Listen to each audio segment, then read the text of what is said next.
Olá, meus queridos irmãos e irmãs, graça e paz no coração de cada um de vocês. Hoje é dia de reflexão.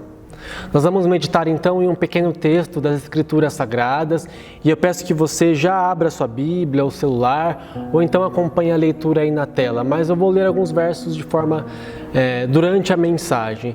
O texto base de hoje está lá em Hebreus, capítulo de número 11. Então você já pode se dirigir a este texto. Mas antes, vamos orar?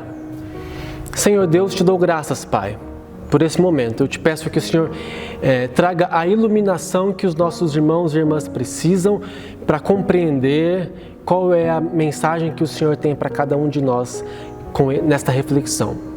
Sê comigo, Pai, nesta mensagem, é o que eu te peço em nome de Jesus. Amém. Então, amados, Hebreus, capítulo de número 11, agora eu vou ler apenas do verso 1 até o verso de número 3. Diz assim a palavra de Deus. A fé é a certeza de que vamos receber as coisas que esperamos e a prova de que existem coisas que não podemos ver. Foi pela fé que as pessoas do passado conseguiram a aprovação de Deus. É pela fé que entendemos que o universo foi criado pela palavra de Deus e que aquilo que pode ser visto foi feito daquilo que não se vê. Até aqui, amém. Tenho uma pergunta para fazer para vocês. Vocês têm algum exemplo de vida? Deixa eu explicar para os irmãos. É muito comum nós vermos em programas de culinária, e eu falo como um expert em telespectador desse tipo de programa, os participantes, quando vão lá cozinhar e estão falando sobre eles dizem que começaram a cozinhar porque viram o pai cozinhando, ou se inspiraram em receitas de suas avós ou de suas mães. Isso é exemplo, né? Coisas que aconteceram na vida delas, pessoas que eles viram, se inspiraram e querem seguir os seus passos. Você tem algum exemplo? É o pai? É a mãe? Quando nós somos crianças, é muito comum nós dizermos que queremos ser como algum super-herói. Nós assistimos muita televisão, estamos expostos demais à mídia e às vezes nós olhamos para um desenho animado, para um personagem de um filme e nós vemos nele ou nela coisas que nós gostaríamos de ter na nossa vida. Por isso que é comum nós vermos crianças dizendo: eu sou o Hulk, eu sou o super-homem, quando eu crescer eu vou ser médico, quando eu crescer eu vou ser piloto de avião. Porque provavelmente eles viram ali algum personagem que tem essa característica. Mas eu quero falar com os irmãos hoje sobre outros exemplos. A reflexão de hoje é sobre os exemplos daqueles que viveram pela fé. Aqui no texto nós temos uma definição sobre o que é fé para cada um de nós, nesses pequenos trechos aqui, né? Pela fé, nós temos a certeza que vamos receber as coisas que esperamos. Pela fé, nós acreditamos que as coisas acontecerão mesmo sem termos visto. Nós cremos que Deus criou todas as coisas. Enfim, pela fé, nós podemos fazer muitas coisas. E aqui o texto segue e ele vai falar para cada um de nós sobre diversos exemplos de pessoas que viveram pela fé. Então eu quero nesta mensagem hoje conversar com os irmãos sobre 4 personagens aqui que são importantes. Nós temos diversos relatos aqui no texto, né?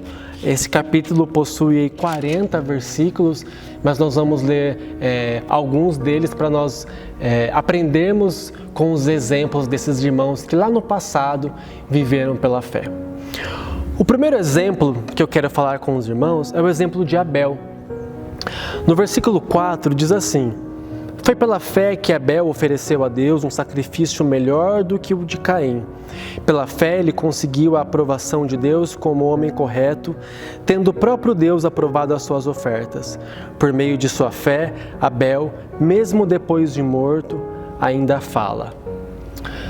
Abel ofereceu a Deus uma oferta que o agradou. É muito importante nós refletirmos em uma coisa. Deus de forma alguma tinha alguma predileção por Abel ou por Caim. De forma alguma.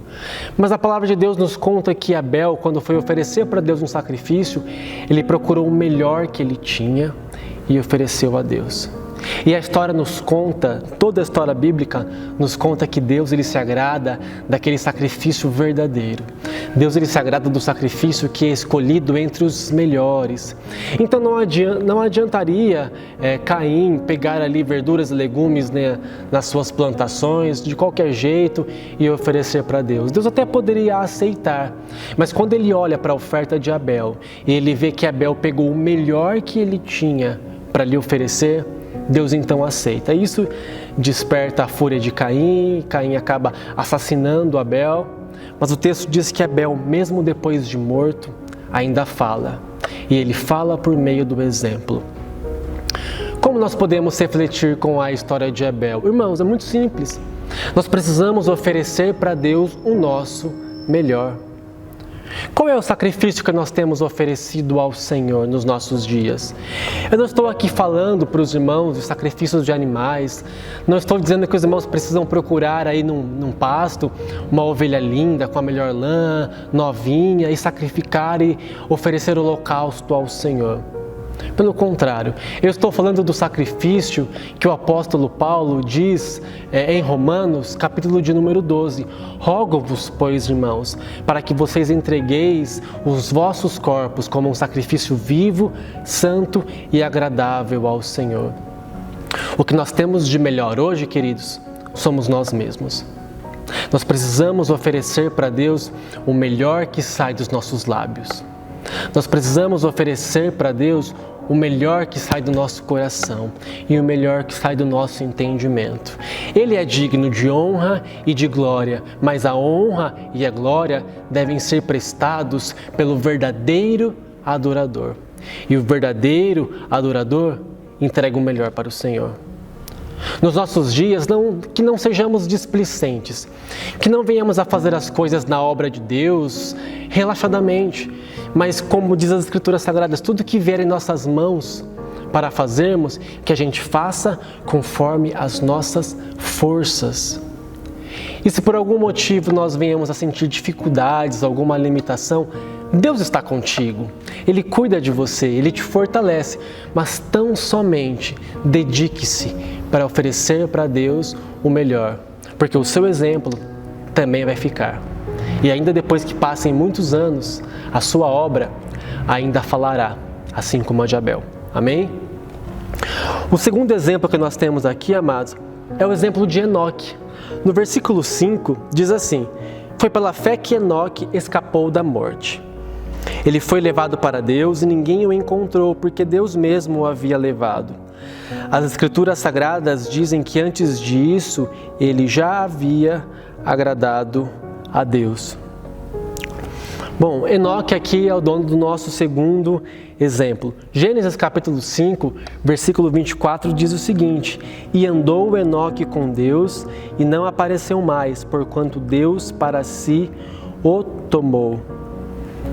Irmãos, atualmente é necessário que nós tenhamos um relacionamento com Deus. Digo mais, não somente atualmente, desde sempre. É necessário que o povo de Deus se relacione com Ele. Primeiro, porque Deus, Ele criou um relacionamento entre nós e Ele. Ele se relaciona conosco todos os dias. E nós precisamos corresponder nesta relação. Aqui nós vemos uma personagem, Enoque, ele andava com Deus. Eu não consigo mensurar a dimensão deste andar com Deus. As Escrituras falam muito pouco a respeito de Enoque para nós, apenas esses versos, mas que diz que Enoque simplesmente foi transladado para não ver a morte. Porquanto Deus olhou para Enoque, e se agradou da vida dele. O que significa andar com Deus nos dias de hoje? Eu vou trazer a minha definição. Andar com Deus é ouvir aquilo que Ele tem para cada um de nós e obedecer. Andar com Deus é nós sermos exemplos, sermos exemplo de povo dEle quando estivermos no trabalho. Andar com Deus é sermos exemplo quando estivermos na fila do supermercado, quando nós estivermos naquele trânsito agitado, onde muitas vezes nós ficamos com os ânimos um pouco aflorados porque alguém nos fechou, ou estamos com pressa e às vezes o trânsito está muito devagar. Andar com Deus é dar exemplo. É onde nós formos, as pessoas conseguirem ainda que elas não digam, esta pessoa é crente, né? Não é esse o propósito, sermos reconhecidos de longe como cristãos, mas sermos reconhecidos como alguém diferente. Alguém que faz as coisas corretamente, alguém que é educado, alguém que é solícito, alguém que é humilde, prudente, maduro. E aí, consequentemente, as pessoas vão perceber que tudo isso está relacionado diretamente ao Deus que nós servimos, que é o Deus Todo-Poderoso, Pai do nosso Senhor e Salvador Jesus Cristo. Você tem andado com Deus, amado? Eu posso dizer que nem sempre eu andei com Deus na minha caminhada cristã. Às vezes aconteceu algum deslize, às vezes eu fui para um lado onde não deveria ir, eu falei uma coisa que não deveria falar, eu vi coisas que não deveriam ser vistas.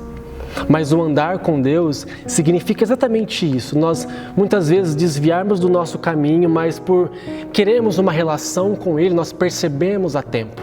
E nós voltamos e nos aprumamos. E nós andamos no caminho que Ele quer que nós andemos, que é ao lado dEle. Que você sinta próximo de você a presença do Senhor, porque Ele está perto e porque você tem buscado estar perto de Deus. Quem fica do lado do Senhor não percebe as trevas que estão ao seu redor, porque Deus é luz. Quem anda com o Senhor enxerga essa pandemia apenas como um processo de provação de Deus, onde Ele está nos aperfeiçoando. Quem anda com o Senhor, mesmo em meio ao caos e no meio da tribulação, sente paz, sente segurança. Quem fica do lado do Senhor recebe os livramentos de Deus. Enoque recebeu o livramento da morte. E eu posso afirmar para você com muita certeza que Deus tem produzido grandes livramentos na minha vida e na sua vida também. Amém? Outro exemplo, amados, é o exemplo de Noé. Os próximos 2 exemplos, nós vamos falar sobre pessoas que tiveram uma atitude de obediência ao Senhor. O primeiro deles é Noé. O versículo 7 fala sobre Noé, aqui do texto de Hebreus 11. Diz assim: foi pela fé que Noé ouviu os avisos de Deus sobre as coisas que iam acontecer e que não podiam ser vistas. Noé obedeceu a Deus e construiu uma barca em que ele e a sua família foram salvos. Assim, Noé condenou o mundo e recebeu de Deus a aprovação que vem por meio da fé. O texto de Gênesis, lá no capítulo de número 6, fala um pouquinho sobre o início da história de Noé. É interessante nós observarmos que a narrativa diz que Deus olha para a humanidade e ele percebe que todo o pensamento do povo era um só, mas eram pensamentos maus. O povo estava corrompido, mas Deus olha para Noé e Deus achou graça aos olhos de Noé. Deus olha de um lado e enxerga um povo corrompido, que corrompeu a sua mente, onde os seus pensamentos são todos maus e só maquinam coisas desgraçosas, mas em contrapartida Deus olha para outro lado e enxerga Noé, e ele vê completamente o oposto. Noé representa ali a antítese, daquilo que Deus estava enxergando no povo, totalmente o contrário. E o que me chama a atenção é que Noé foi escolhido por Deus para que pudesse haver salvação e que a humanidade se perpetuasse por conta dessa palavra que são os pensamentos. O povo tinha um pensamento corrompido e aparentemente, essa palavra não é dita no texto de Gênesis, mas aparentemente Noé estavam com seus pensamentos purificados. Ele não era uma dessas pessoas que somente maquinavam o mal, pensavam em coisas negativas. Deus, ele proporcionou salvação para Noé por conta daquilo que trabalhava em sua mente. Amados, não são poucos os textos na Bíblia que se preocupam com o nosso entendimento. O próprio texto que eu já citei aqui lá de Romanos capítulo 12, fala para nós sobre nós nos transformarmos pela renovação da nossa mente. Filipenses 4:8 diz para nós: portanto, amados, tudo que é santo, agradável, perfeito, a virtude, a louvor, a decência, nisto pensai, que essas coisas estejam na cabeça de vocês. Em Colossenses, capítulo de número 3, O texto diz: portanto, agora buscai e pensai nas coisas que são do alto, porque é lá que Cristo está assentado à destra de Deus. Deus quer purificar os nossos pensamentos, amados. Nós precisamos compreender qual é a obra que Ele tem para cada um de nós. Nós não podemos nos assemelharmos às pessoas que estão ao nosso redor na forma de pensar. O inconformismo que é citado em Romanos 12 deve ser real nas nossas vidas. Não vos conformeis com este mundo. Foi isso que trouxe salvação para Noé e é isso que vai trazer salvação para você e para a sua família. Noé obedeceu ao Senhor e ele viu chuva. E essa chuva, ela molhou a humanidade, ela matou muitas pessoas, trouxe muita destruição, mas para Noé era salvação. Para Noé, esta chuva era a vitória. As pessoas que viram Noé construindo aquela arca zombaram de Noé. Depois que Noé entrou na arca, passou-se um dia e não choveu. Passou-se 2 dias e nada aconteceu. 3, 4 dias e os seus vizinhos já estavam provavelmente zombando dele. Noé, você é louco, né? O que você está fazendo? Eu imagino Noé respondendo: eu estou obedecendo ao Senhor, vai chover. 5º dia em nada, a chuva não desceu. 6º dia em nada, o céu limpo, mas no 7º dia, Deus abriu o céu e a chuva desceu. Amados, quando nós estamos com o nosso pensamento purificado, nós ouvimos a voz do Senhor e ainda que Ele nos falasse alguma palavra que pareça absurda, como naquela época realmente era uma chuva que vai destruir tudo, nós obedecemos a Ele, porque nós estamos conectados com o Senhor. Por isso, purifique seus pensamentos, busque uma renovação da sua mente e receba o melhor da parte de Deus. Receba a salvação que Deus tem para você e para sua família. E para finalizar aqui, Abraão, né? O versículo de número 8 diz que foi pela fé que Abraão, ao ser chamado por Deus, obedeceu e saiu para uma terra que Deus lhe prometeu dar. Ele deixou o seu próprio país sem saber para onde ia. Pela fé, ele morou como estrangeiro na terra que Deus lhe havia prometido. Viveu em barracas com Isaac e Jacó, que também receberam a mesma promessa de Deus e por aí vai. Abraão foi um homem muito abençoado. Ele recebeu a herança que Deus lhe prometeu porque ele obedeceu o Senhor. Quando ele chamava Abrão ainda, né? Nos relatos lá de Gênesis, acho que, se não me engano, não estou achando aqui, mas se não me engano é capítulo de número 12, Deus diz: Abrão, sai da tua parentela e vai para uma terra onde eu ainda vou te mostrar. Abrão imediatamente pega as suas coisas e vai. Queridos, quantas são as instruções que Deus tem dado para nós todos os dias? Quantas são as instruções que Ele deixou para nós nas Escrituras Sagradas?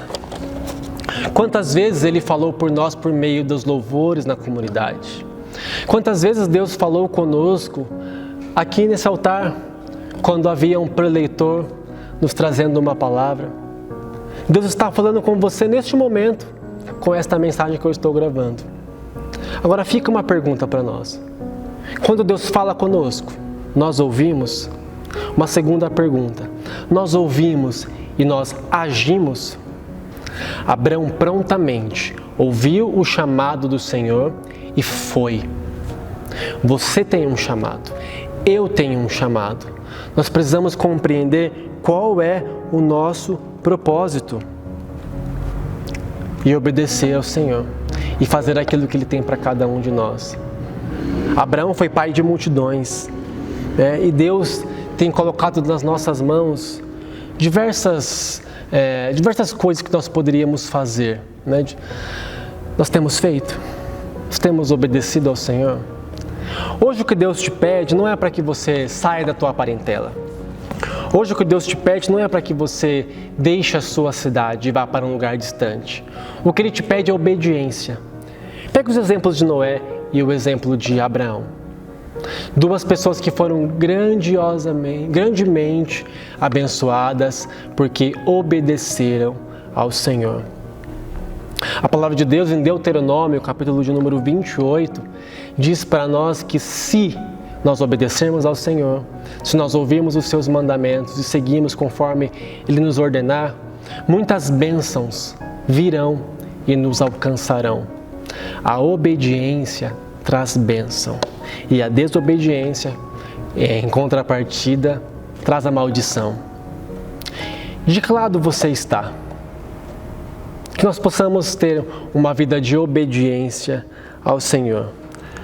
Para concluir, amados, o texto de Hebreus diz que sem fé é impossível agradar ao Senhor. Nós vimos aqui 4 exemplos de homens valorosos que se dedicaram ao Senhor e que viveram pela fé. Que você possa ver esses e outros exemplos e se espelhar. Mas eu quero dizer mais uma coisa para os irmãos. Existe um outro exemplo que não está aqui citado, mas que que é o maior dos exemplos a ser seguido, que é o de Jesus. Uma vez Paulo disse: me imitem, porque eu estou imitando a Cristo. Max Lucado, em um dos seus livros, disse que se nós quisermos olhar para Deus, nós precisamos olhar para Jesus. Mas se quisermos olhar para Jesus, enxergar Jesus, nós precisamos olhar para os seus discípulos. Quando nós seguimos o exemplo de Cristo, Ele resplandece nos nossos rostos. Nós devemos amar o próximo, porque Cristo, quando esteve aqui na terra, Ele amou. Nós devemos olhar para os marginalizados com um olhar de misericórdia, porque Cristo, quando esteve aqui na terra, fez exatamente isso. Nós devemos receber pessoas nas nossas casas, nós devemos ser hospitaleiros, educados, amigos, porque Cristo, quando esteve aqui na terra, fez isso. Nós precisamos olhar para Cristo como o maior exemplo a ser seguido. A vida dele não foi em vão. E ela precisa ser observada e vivida. Ainda que nós não venhamos a morrer na cruz, mas se for preciso morrer por amor de Deus, por amor ao Evangelho, que assim o façamos, como muitos profetas fizeram, como muitos apóstolos fizeram. E por fim, queridos, eu quero dizer uma coisa para você, colocar uma responsabilidade nos teus ombros. Existem pessoas que podem estar olhando para você e se espelhando na sua vida. Quando eu frequentava uma outra igreja, eu lembro de ouvir uma criança de uns 5, 6 anos, dizendo para mim: eu quero ser como você. Vocês não têm ideia da responsabilidade que isso nos traz quando ouvimos isso de alguém. E eu quero que você sinta essa responsabilidade aí. Existem pessoas que talvez queiram ser iguais a você. E qual é o exemplo que você tem dado? A história do povo de Deus não acabou no Apocalipse. A história do povo de Deus continua na minha e na sua vida. Ainda existem exemplos de pessoas que estão vivendo pela fé. Seja você um desses exemplos. Amém? Que Deus abençoe grandemente a sua vida. Nós já oramos no começo desta mensagem. E que nós possamos nos deleitar no Senhor com esta mensagem, crendo que Ele é aquele que está nos capacitando, nos moldando todos os dias e nos tornando pessoas úteis na sua obra e exemplos de pessoas que verdadeiramente vivem pela fé. Que Deus te abençoe e até a próxima.